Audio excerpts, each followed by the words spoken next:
Engkau baikkan hidup kami. Haleluya.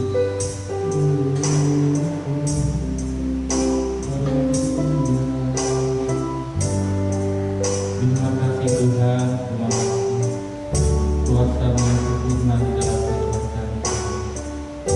Haleluya.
Biarlah kemenangan-Mu terjadi atas pribadi kami Tuhan. Biarlah kemenangan-Mu nyata atas kehidupan kami Yesus. Terima kasih buat kasih-Mu, buat kesetiaan dalam kehidupan kami. Dalam minggu ini Tuhan, pertolongan-Mu tidak lepas atas hidup kami. Berkat-Mu tidak lepas dari hidup kami Tuhan. Pada saat ini kami datang untuk memuji dan menyembah-Mu di tempat ini Tuhan. Bapak yang baik, jikalau ada kuasa gelap, kuasa didoakan dan roh jahat Tuhan yang mengganggu konsentrasi kami Tuhan, mengganggu fokus kami datang di hadapan-Mu, kami hancurkan, patahkan itu di dalam nama Yesus. Nama Yesus, biarlah otoritas Allah yang tercurah, otoritas Allah yang terjadi dalam ruangan ini menyertai kami Tuhan.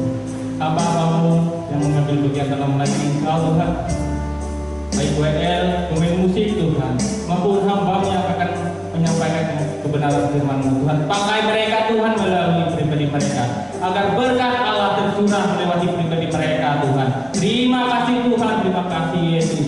Kami serahkan ibadah kami ini Bapa, dari awal, tengah, hingga akhirnya boleh jadi di dalam nama-Mu. Hanya di dalam nama Yesus kami berdoa dan mengucap syukur, menyerahkan ibadah kami. Haleluya, amin. Baik Bapak Ibu sekalian, saat ini kita akan datang ke hadapan Tuhan, kita bersorak-sorai memuji nama Tuhan.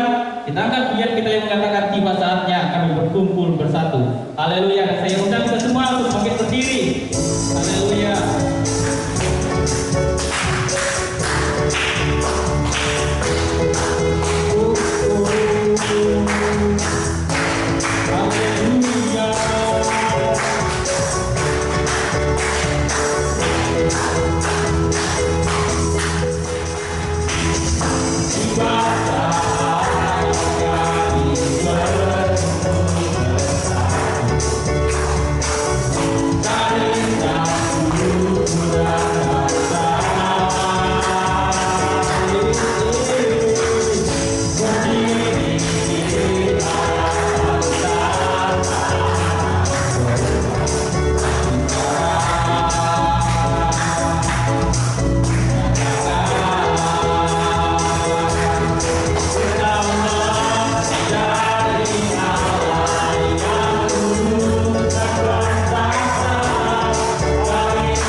Kita goyang jempol kita buat Tuhan, buat Allah kita yang luar biasa. Haleluya.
Kita siapkan piring-piring rohani kita untuk mendengarkan kebenaran akan firman Tuhan.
Tuhan, Shalom.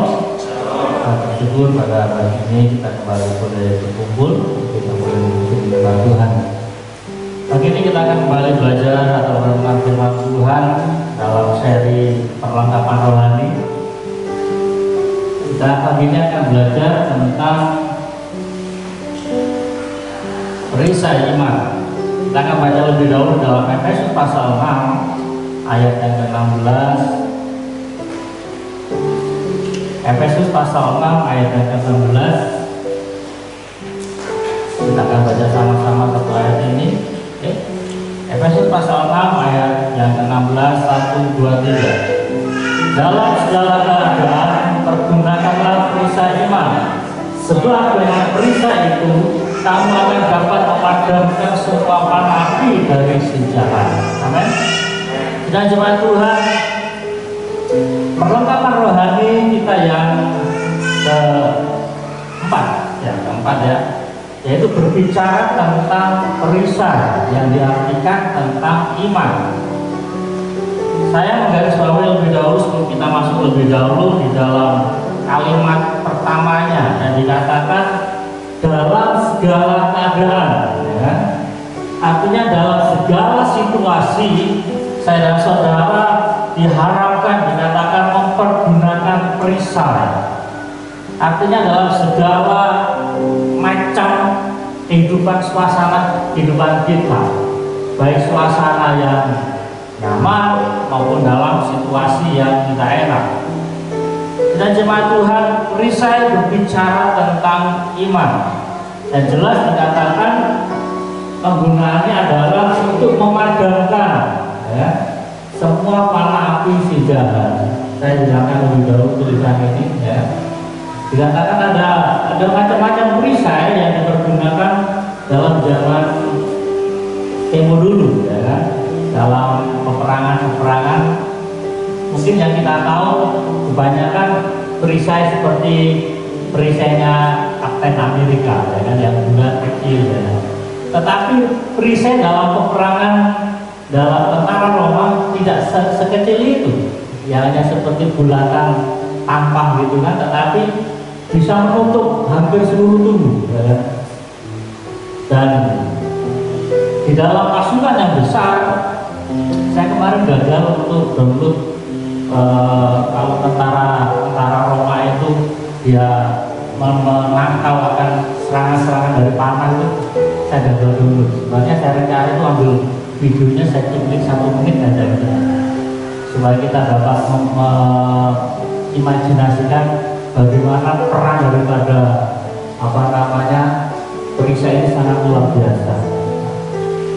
Di dalam sebuah peperangan zaman waktu itu, setiap kali peperangan awal itu tidak langsung perang pedang, bukan jarak dekat lebih dahulu, tetapi peperangan diawali dengan tembakan daripada anak panah yang jumlahnya ribuan, dan anak panah itu ditembakkan dari tempat yang cukup jauh. Nah, bagaimana untuk menangkalnya? Bukan ditangkal dengan pedang atau ditangkis dengan tangan, tetapi ada sebuah formasi yang dipakai oleh tentara Roma. Mereka berlindung di balik daripada perisai itu, karena perisainya hampir setengah badan, dan itu disatukan sehingga menjadi sebuah atap yang begitu besar untuk menangkis akan semua panah-panah daripada musuh. Nah, begitu besarnya atau pentingnya peranan daripada perisai itu, sehingga Rasul Paulus pada saat dia di penjara Efesus, dia melihat, wow, sangat penting sekali seorang percaya juga memiliki perisai. Dan Rasul Paulus menekankan bahwa iblis juga kerap kali memakai panah api. Dikatakan semua panah api daripada si jahat. Dan jemaat Tuhan, di dalam perkara rohani, perisai berbicara tentang iman, dan di dalam Ibrani pasal yang ke-11 dikatakan iman adalah dasar dari segala sesuatu yang kita harapkan. Dasarnya kita berharap tentang apa? kita berharap tentang kesembuhan, kita berharap tentang terobosan-terobosan baru, kita berharap tentang kesuksesan. Apa yang kita harapkan? Dasarnya apa? Katakan adalah iman. Mungkin kita berpikir, ya saya mendasari akan segala sesuatunya dengan pengetahuan saya. Oke, itu salah satunya. Tetapi jangan lupakan ini, bahwa iman adalah dasar dari segala sesuatu yang kita harapkan dan bukti. Nah, ya kan seperti ini. Kalau kita mengharapkan pengetahuan kita hanya mengharapkan pengalaman kita mengharapkan akan skill kita dalam sebuah keberhasilan kehidupan kita, kadang-kadang itu meleset. Ya. Kalau kita hanya mendasarkan itu, tetapi iman menjadi sebuah peran penting. Katakan dia nggak sekedar dasar, ya kan? Tidak sekedar dasar, tapi juga bukti. Jadi sebelum kita mendapatkan itu, kita sudah dapat buktinya. Nah, oleh karena itu, betapa pentingnya iman itu dalam kehidupan kita. Karena iman tidak sekedar berbicara tentang harapan-harapan, tetapi juga di dalam perkara rohani. Ini saya menuliskan bahwa kerap kali iblis itu melemparkan atau menembakkan akan panah-panah api yang jahat dalam kehidupan kita. Panah api iblis berbicara tentang apa? Berbicara tentang tuduhan-tuduhan masa lalu kita. Panah api iblis berbicara tentang apa? Berbicara mungkin akan dosa-dosa kita di masa yang lalu. Panah api iblis berbicara tentang apa? Mengingatkan akan kegagalan-kegagalan kita di masa lalu. Nah, padahal dalam Yohanes pasal 1 ayat 9 dikatakan apa? Jika kita mengaku dosa kita, maka Ia adalah setia dan adil, sehingga Ia akan mengampuni segala dosa kita dan menyucikan segala kejahatan kita. Saudara, pada saat kita membuat pengakuan kita di hadapan Tuhan, kita sudah disucikan dari segala macam kejahatan dan dosa kita. Tetapi kerap kali iblis melemparkan panah apinya, ya, mengingatkan kita bahwa kamu gagal, gitu. Kamu berbuat jahat, kamu berbuat dosa. Nah, kalau kita tidak memakai iman menjadi perisai kita, menjadi sebuah dasar bahwa Tuhan sudah mengampuni kita, menjadi sebuah bukti bahwa Tuhan sudah menyucikan kita dari segala kejahatan kita, apa yang terjadi? Maka saudara-saudara akan hidup dalam tuduhan-tuduhan itu. Terlebih lagi kita tidak akan merasa layak di hadapan Tuhan. Hari-hari ini ada banyak orang-orang yang merasa hidup di dalam rasa bersalah. Saya nggak layak untuk datang ke hadirat Tuhan. Dosa saya terlalu gede. Saya terlalu banyak melakukan kejahatan. Saya terlalu banyak melakukan kesalahan dan dosa. Saya nggak layak datang ke hadirat Tuhan. Lupa bahwa dia sudah minta ampun di hadapan Tuhan. Dan jemaat Tuhan, memang kadang-kadang pada saat kita meminta pengampunan di hadapan Tuhan, terkesannya sepele. Berbeda dengan konsep perjanjian lama. Konsep perjanjian lama pada saat seorang berdosa, maka dia akan membawa binatang korban, sehingga dia merasa ini bukti kesalahan saya. Hari ini kan tidak. Pada saat saudara berdosa di hadapan Tuhan, kita hanya berlutut sujud di hadapan Tuhan. Tuhan ampuni saya. Kita tidak perlu bawa kambing domba. Kita tahu alasannya, ya, karena Yesus sudah mati kayu salib, tirai bayi Allah berdua, sehingga kita tidak perlu lagi perantara lagi. Kalaupun saudara dan beberapa jemaat datang ke kami minta didoakan, itu formalitas, ya, sebagai sebuah pengakuan secara manusia. Tetapi tanpa saudara datang ke pendeta, tanpa saudara datang kepada Tuhan, saudara langsung bisa datang kepada Tuhan. Tuhan ampuni. Tetapi kadang-kadang iblis mengingatkan kita akan dosa-dosa kita. Oleh karena diperlukan iman. Ya. Dan jemaat Tuhan, oleh karena itu melalui firman Tuhan ini kita akan belajar betapa pentingnya perisai iman. Pertama kita akan lihat bahwa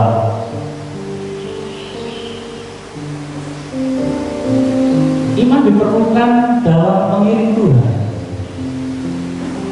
Kita lihat bahwa di dalam Matius pasal 9, Matius pasal 9:29 sudah ada sebuah cerita, dikatakan lalu Yesus menjamah mata mereka sambil berkata, jadilah kepadamu menurut imanmu. Saya sengaja ambil satu ayat saja. Ini adalah menceritakan tentang dua orang buta. Ya. Karena dua orang buta dia mendengar bahwa Yesus melewati kota itu dan dikatakan mereka berteriak, Yesus anak Daud, kasihanilah kami, sama seperti teriakan Bartolomeus, ya. Yesus anak Daud, kasihanilah kami. Dan apa Yesus sampaikan? Apa yang kau perlu? Guru kami yang mulia. Pengakuan dan permintaan dua orang buta ini dijawab oleh Yesus. Lalu Yesus menjawab mata mereka sambil berkata, jadilah seperti iman. Ini sisi tentang mujizat kesembuhan, ya. Dan kalau kita lihat di Alkitab ada banyak banget ya, tentang orang sakit kusta, orang tuli, orang pendarah, itu banyak. Misalnya bukan cerita tentang perempuan yang dapat berzina, tetapi bagaimana perempuan ini yang datang mengurapi kami Yesus. Dikatakan pada saat Yesus berkunjung, ya kan, di sebuah rumah dan dapati ada seorang yang masuk dalam rumah perempuan dan dia meminyaki kaki Yesus. Dia mengurapi kaki Yesus dengan minyak arwasku. Dan dikatakan di dalam ayat 47, dikatakan mulai lebih jelas ayat yang ke-45, ayat 44. Dan sambil berpaling pada perempuan itu yang berkata kepada Simon, engkau lihat perempuan ini, aku masuk ke rumahmu, lalu namun engkau tidak memberikan aku air untuk membasuh kakiku, tetapi dia membasuh kakiku dengan air mata dan menyekanya dengan rambutnya. Engkau tidak mencium aku, tetapi sejak aku masuk, ia tiada henti-hentinya mencium kakiku. Engkau tidak meminyaki kepalaku dengan minyak, tetapi dia meminyaki kakiku dengan minyak wangi. Sebab itu aku berkata kepadamu, dosanya yang banyak itu telah diampuni, sebab ia telah banyak berbuat kasih. Tetapi orang yang sedikit diampuni, sedikit juga berbuat kasih. Ayat 48, lalu ia berkata pada perempuan itu, dosamu telah diampuni. Ayat 49, dan mereka yang duduk makan bersama dia berpikir dalam hati mereka, siapakah ia ini sehingga ia dapat mengampuni dosa. Nah, yang jemaat Tuhan, nyatakan pada saat Yesus melihat kondisi ini, aku katakan Yesus melihat sebuah iman. Ia melihat sebuah iman. Padahal sama, perempuan ini juga perempuan seorang yang gak baik, seorang pelacur, sehingga pada saat perempuan ini masuk dalam rumah itu, saudara bisa bayangkan, Yesus ini masuk di rumahnya Simon, seorang yang rindu mendengar firman Tuhan. Ada banyak orang-orang yang duduk hadir di situ, dan ada seorang yang perempuan yang tidak baik, seorang perempuan yang terkenal berdosa, seorang pelacur yang memberanikan diri masuk dalam kerumunan orang-orang baik.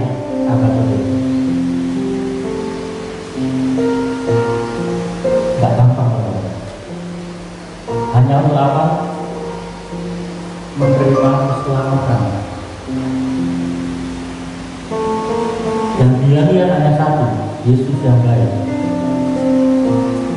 Di sekelilingnya ada banyak orang baik tanda kutip. Buktinya apa? Pada saat Yesus katakan dosamu diampuni, orang-orang kan protes, ya. Loh, siapakah dia sehingga Yesus bisa mengampuni dosa orang? Artinya mereka mereka baiknya tanda kutip, ya kan? Baiknya menurut versi mereka. Ini nggak gampang, saudara. Nggak gampang. Seorang yang terkenal berbuat dosa, seorang yang perempuan yang tidak baik masuk dalam kerumunan orang-orang yang ingin mendengar firman. Kita gambarkan seperti ini. Pas kita ibadah, tiba-tiba datang orang dari Merong, ya kan? Masuk gereja ini, karena tetapi apa yang diperbuat Yesus, diperbuat perempuan ini, Yesus meninggalkan sebuah iman. Jadi, boleh kita simpulkan dalam poin ini bahwa betapa pentingnya peranan iman.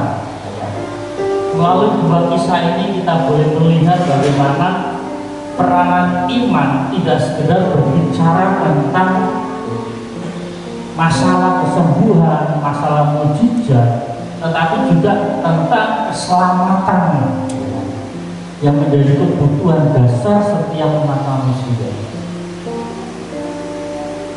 Sebuah pertanyaan muncul, jadi apakah mungkin seseorang dapat menjalani hidup yang berkemenangan tanpa iman?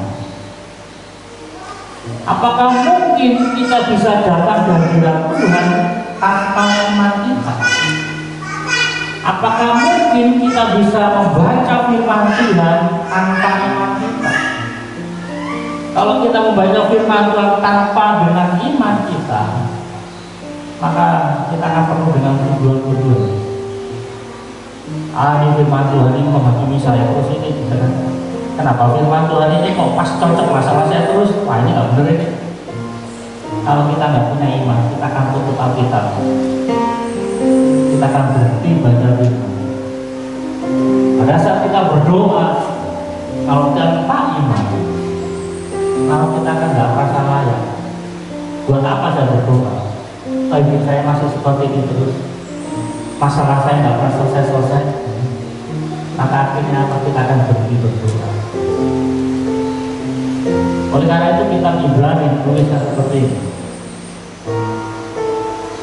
Ibrani pasal 11 ayat yang ke-6 dinyatakan, tetapi, ya kan, tanpa iman tidak mungkin orang berkenan kepada Allah. Sebab barang siapa berpaling kepada Allah, ia harus percaya bahwa Allah ada dan bahwa Allah memberi upah kepada orang yang sungguh-sungguh mencari Dia. Amin. Pada saat saudara datang kepada Tuhan, harus punya iman, gitu loh. Pada saat saudara membawa masalah saudara kepada Tuhan, saudara harus beriman. Sama seperti perempuan tadi, dia perempuan berdosa, dalam pandangan orang perempuan tidak baik, tetapi dia punya iman. Pada saat saya datang kepada Yesus, apa yang saya perbuat, Yesus akan berkenan. Sampai hari ini belum ada seorang perempuan yang mengurapi dengan menyeka dengan rambutnya yang panjang. Bagi seorang perempuan, kita tahu rambut adalah sebuah mahkota. Tetapi demi sebuah pengampunan, dia lepaskan akan mahkota itu. Dia pakai rambutnya untuk menyeka kaki ini. Dia lepaskan kehormatannya karena dia punya iman. Kalau saya datang sama Yesus, saya akan diampuni, saya akan diselamatkan. Hal yang sama juga apa yang terjadi dalam kehidupan kita hari ini. Ego apa yang kita miliki, lepaskan itu. Kehormatan apa yang kita miliki, lepaskan itu. Pada saat kita datang pada Yesus, maka dengan iman kita akan berkenan pada Dia. Dengan iman maka kita akan mendapatkan apa yang kita inginkan. Saya punya pernyataan seperti ini. Iman mutlak diperlukan oleh setiap orang bila ia ingin menang dan tetap bersekutu dengan Tuhan. Jadi pada saat kita bersekutu dengan Tuhan, pada saat kita ingin mengalami kemenangan, maka diperlukan namanya iman. mutlak, wajib saudara saya memiliki iman. Supaya apa? Kita ada kali kemenangan, terlebih lagi membangun sebuah persekutuan bagi kalian. Perkara yang kedua, kita akan belajar bahwa iman dia bertumbuh. Tadi kita sudah belajar bagaimana iman akan mengiringi kehidupan kita, mengiringi Tuhan. Tetapi tidak segera itu, iman kita mesti bertumbuh. Dalam pengajaran Yesus, dalam pelayanan Yesus, pernah Yesus ini menegur akan para murid. Matius pasal 17 ayat yang ke-20 dikatakan, ia berkata kepada mereka, karena kamu kurang percaya.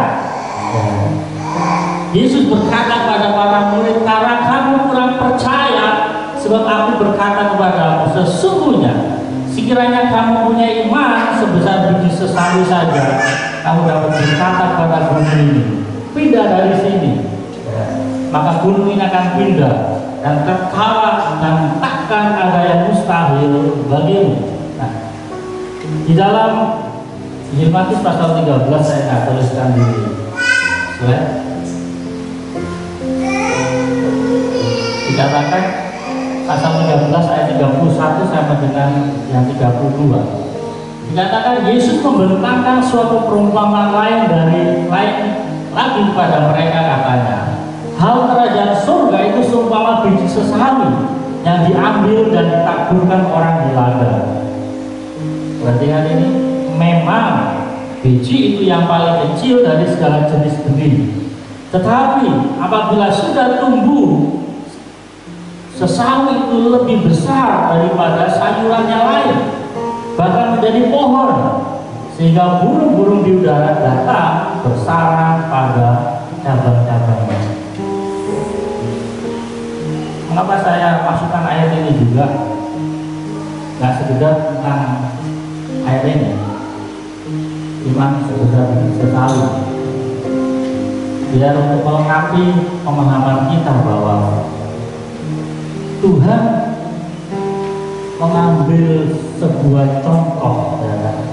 Kalau saudara-saudara memiliki iman sebesar biji sesawi, sebesar apa? Injil Matius pasal 13 tadi sudah mencatat kepada kita bahwa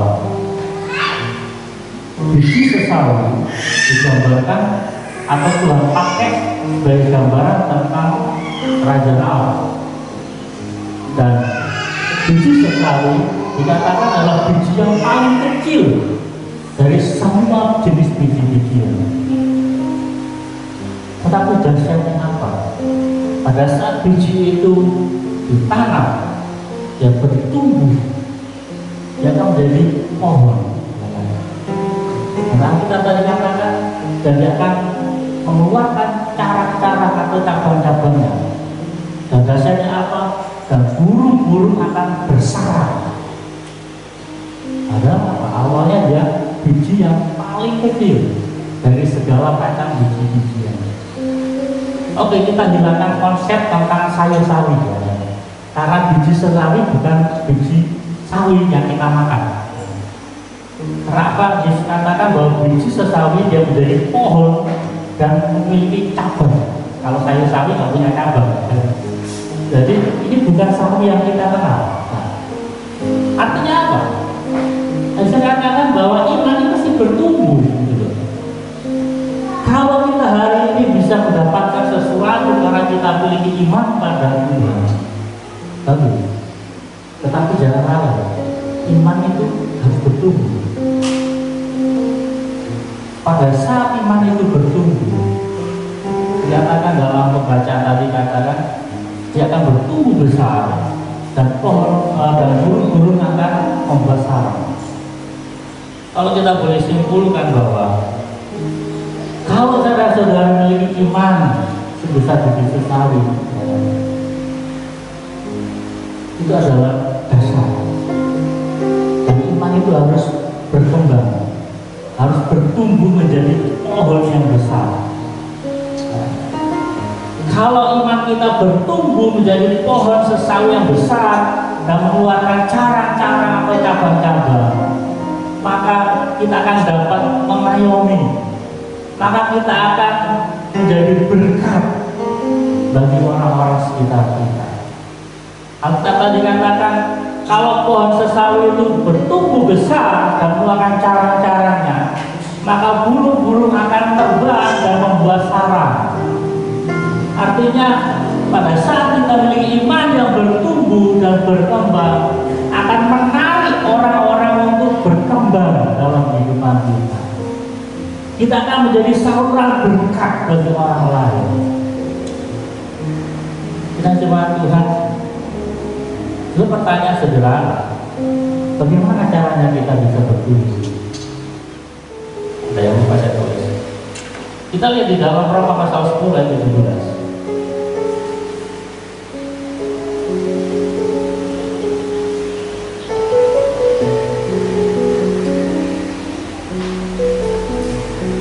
Roma pasal 10 ayat 17, kita baca sama-sama.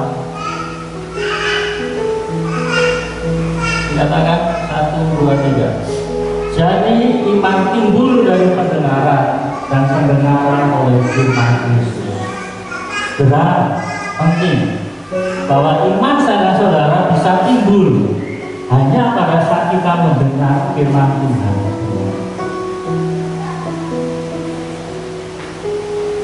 Sama seperti yang dinyatakan di dalam Injil Matius pasal 13 ayat 31 tadi. Yesus mengambil sebuah perumpamaan tentang kerajaan Allah, diambil seperti biji sesawi.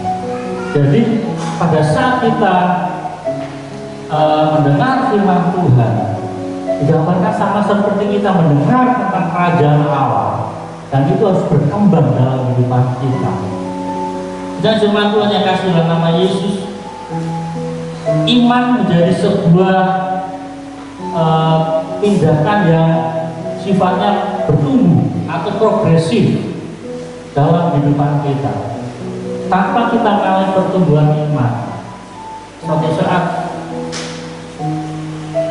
di detik-detik terakhir Tuhan Yesus akan ditangkap, Yesus mengingatkan pada para murid, berhati-hatilah bahwa imanmu akan goyah. Tidak selamanya iman kita ini kuat. Tidak selamanya iman kita ini bisa mampu menghadapi setiap permasalahan. Sehingga Yesus ingatkan pada para murid, berhati-hatilah, jangan sampai imanmu goyah. Dan para murid waktu itu melewatkan pesan Yesus bagi saya. Akhirnya apa? Pada saat Yesus ditangkap, semuanya berani. Tidak ada yang menyertai Yesus. Bahkan Petrus, seorang murid yang sangat berani, pada hari penangkapan dia pun harus menyangkal Yesus di hadapan seorang perempuan yang mengatakan, aku tidak kenal dia.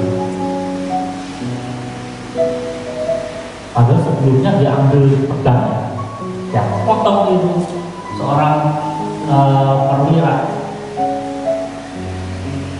telinganya putus. Tetapi pada saat Yesus ditangkap, dia juga tahu imannya goyah. Lalu mengingatkan pada saudara-saudara bahwa iman kita harus bertumbuh. Iman kita mesti mengalami sebuah pertumbuhan dalam pengiringan kita pada Allah. Poin yang terakhir, kita sudah bertumbuh. Poin yang ketiga adalah iman harus disertai dengan perbuatan. Ayat ini bukan ayat yang asing buat kita. Demikian juga halnya dengan iman. Jika iman itu tidak disertai dengan perbuatan, maka iman itu pada hakikatnya adalah mati. Kita hanya berkata firman Tuhan, kita hanya berkata tentang kerajaan Allah, tetapi kita tidak pernah mengaplikasikan, kita tidak pernah menerapkan firman itu dalam kehidupan kita. Meskipun kita punya iman, tapi kalau nggak pernah dilakukan, maka pada hakikatnya adalah mati. Sehingga penulis daripada surat ini, Yakobus, saya pelajari, ini bukan Yakobus rasul, ya, tetapi Yakobus saudara Yesus. Karena di dalam pasal 12 kisah para rasul, Yakobus sudah mati, dibunuh oleh Herodes. Setelah kematian Yakobus ini dipandang menyenangkan hati orang-orang Yahudi, maka ditangkaplah Petrus. Jadi dalam pasal 12 kisah para rasul, Yakobus rasul itu sudah ada. Jadi kitab Yakobus ditulis bukan oleh murid Yesus, tetapi Yakobus saudara daripada Tuhan Yesus. Jadi saudara Tuhan Yesus ini banyak, ya kan? Yaitu salah satu adalah Yakobus. Di dalam keterangan lainnya,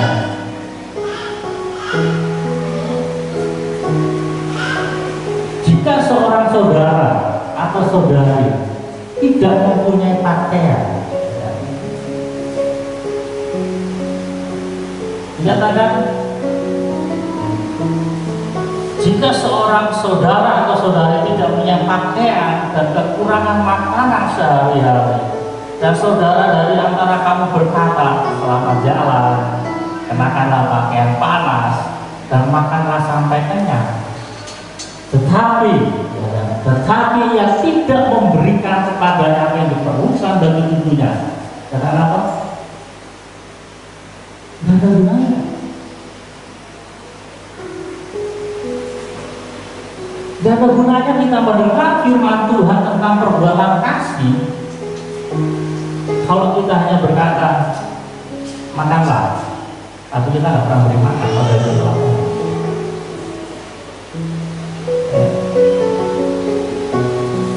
Ini cuacanya dingin, kamu pakai pakaian yang hangat, tapi kita tahu dia nggak punya pakaian dan kita tidak memberi, semakin makanan nggak ada gunanya.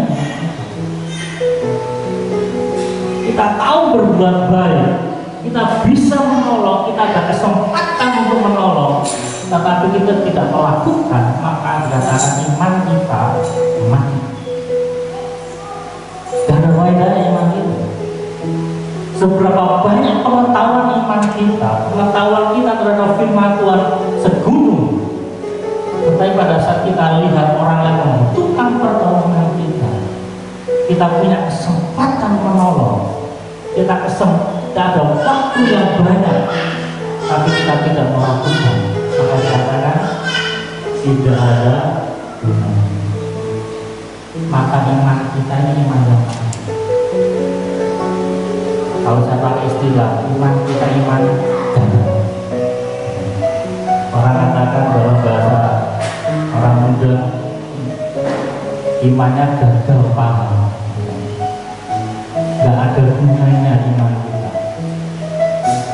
Kita tiap hari gembar-gembor tentang perbuatan baik, gembar-gembor tentang perbuatan kasih, tapi kita tidak melakukan, maka iman kita, pengetahuan kita terhadap firman mati. Gak ada faedahnya. Kita hanya banyak punya pengetahuan, tetapi tidak dilakukan, maka tidak ada gunanya.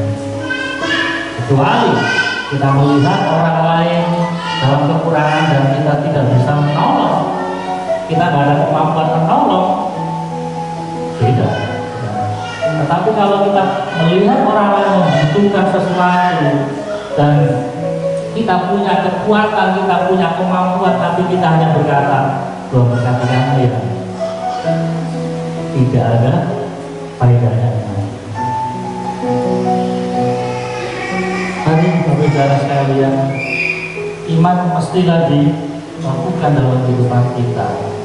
Tanpa kita melakukan firman, maka iman kita tidak ada gunanya.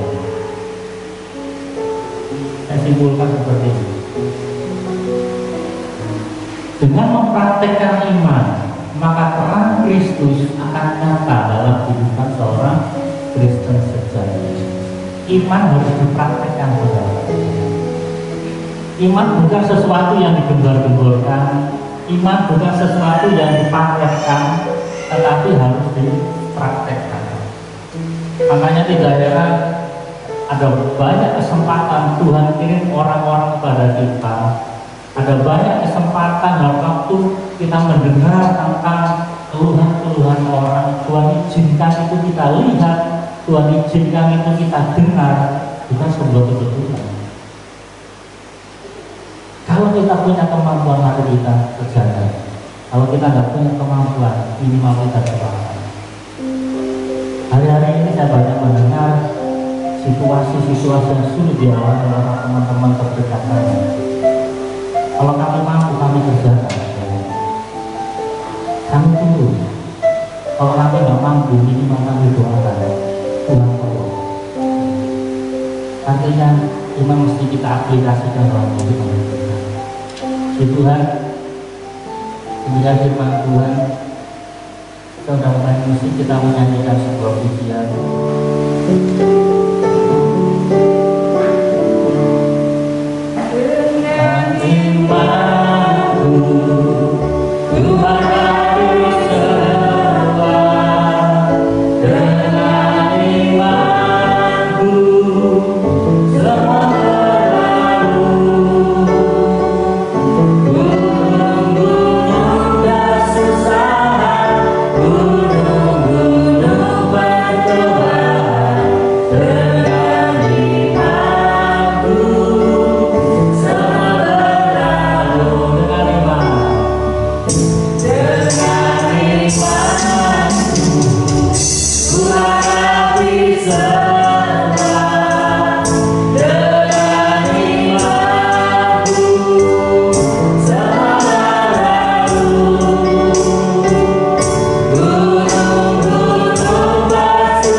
Iman harus bertumbuh.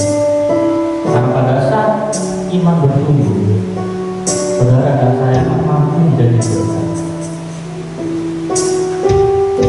Sama seperti biji sesawi yang paling kecil dari semua biji-bijian. Kapan dia menjadi tempat bersarang burung-burung?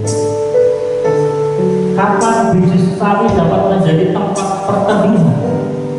Hanya pada saat dia bertumbuh dan menjadi sebuah pohon yang besar. Oleh karena itu, mari hanya dengan kita merenungkan firman Tuhan, hanya dengan saudara dan saya membaca, merenungkan firman Tuhan, maka iman kita dapat bertumbuh. Pada saat iman itu bertumbuh, kita akan mencapai sesuatu, yaitu menjadi tempat perlindungan, menjadi berkat bagi orang-orang. Dan kita datang pada Tuhan. Terima kasih Bapa. Terima kasih Tuhan Yesus untuk firman yang mengajarkan kami untuk kami nyatakan mempergunakan perisai. Perisai itu berbicara tentang iman kami. Pada saat kami dalam pada Tuhan, kami memiliki iman. Dan biarlah iman itu terus bertumbuh, berkembang, dan kehidupan kami menjadi tempat pertemuan, tempat orang-orang menjadi mendapatkan berkat, kehidupan kami menjadi berkat bagi orang sekitar kami. Maka firman pada hari ini mengingatkan kami bahwa bukan sebuah kebetulan kalau dengan mata kami melihat orang-orang yang membutuhkan pertolongan, dengan telinga kami mendengar orang-orang yang membutuhkan akan jamaah. Bukan sebuah kebetulan, semua adalah kehendak Tuhan. Di mana kami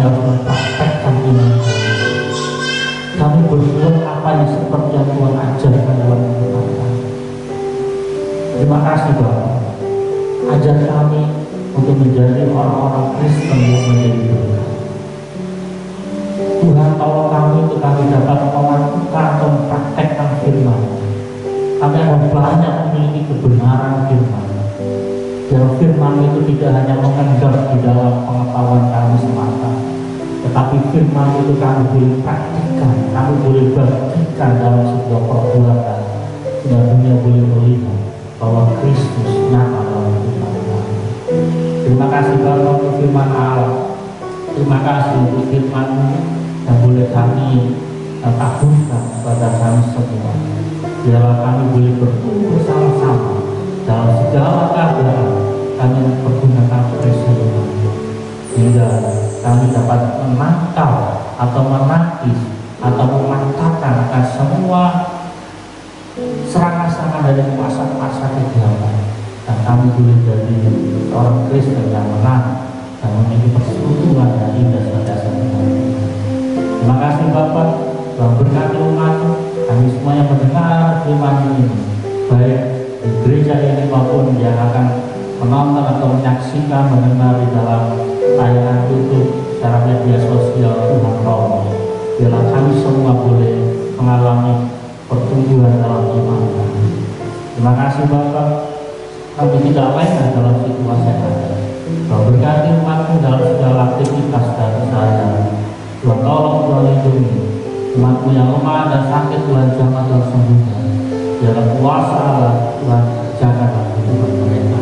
Terima kasih Bapak yang berdoa bangsa dan negara kami, baik pemerintahan pusat sampai dengan daerah. Tuhan tolong, biarlah keamanan ketertiban tetap nyata. Tuhan tolong agar aparat keamanan untuk dapat mengantisipasi dan hal-hal yang terjadi atas bangsa ini. Tuhan berkati mereka dengan perlindungan kuasa daripada Tuhan.